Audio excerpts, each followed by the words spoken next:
Joseph Urruti was a young American man known for having been falsely accused, wrongfully convicted, and wrongfully executed for the 1936 rape and murder of Dorothy Drain, a 15-year-old girl in Pueblo, Colorado.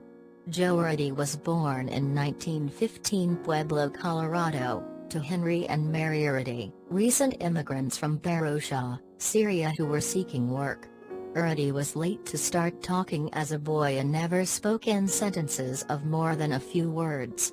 After he attended 1 year at elementary school, his principal told his parents to keep him at home, saying that he could not learn. Urruti was admitted at the age of 10 to the State Home and Training School for Mental Defectives in Grand Junction, Colorado, where he lived on and off until becoming a young adult.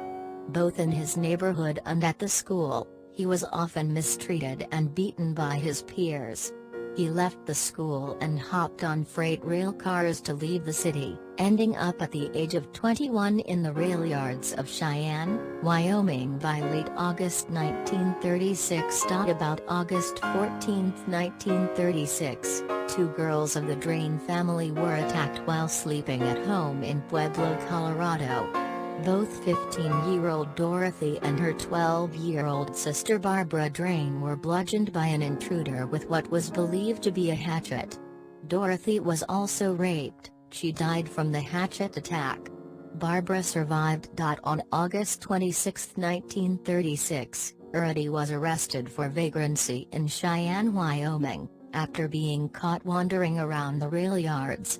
The county sheriff, George Carroll, was aware of the widespread search for suspects in the Drain murder case. When Urruti revealed under questioning that he had traveled through Pueblo by way of a train after leaving Grand Junction, Colorado, Carroll began to question him about the Drain case. Carroll said that Urruti confessed to him.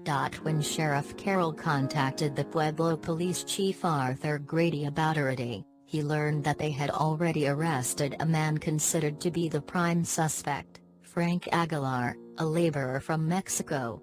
Aguilar had worked for the father of the Drain girls and been fired shortly before the attack. An axe head was recovered from Aguilar's home.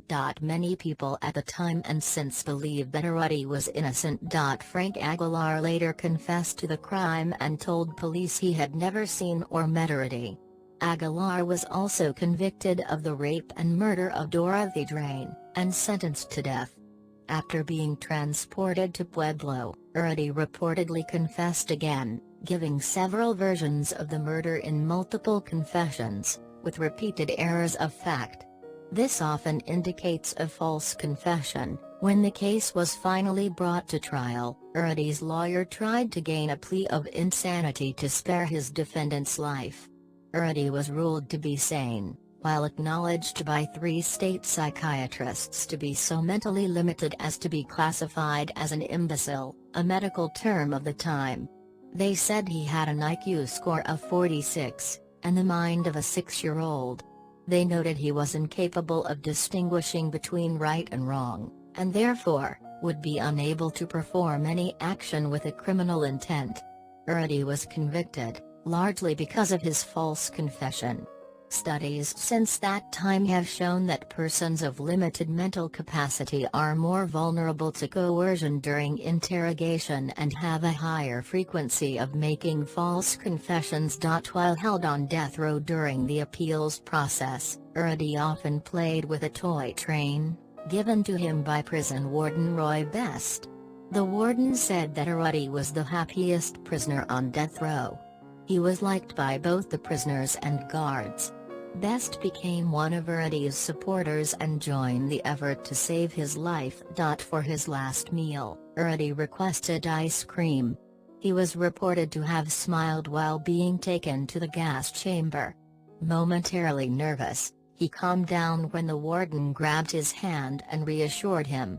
In 2011, Urruti received a full and unconditional pardon from Governor Bill Ritter.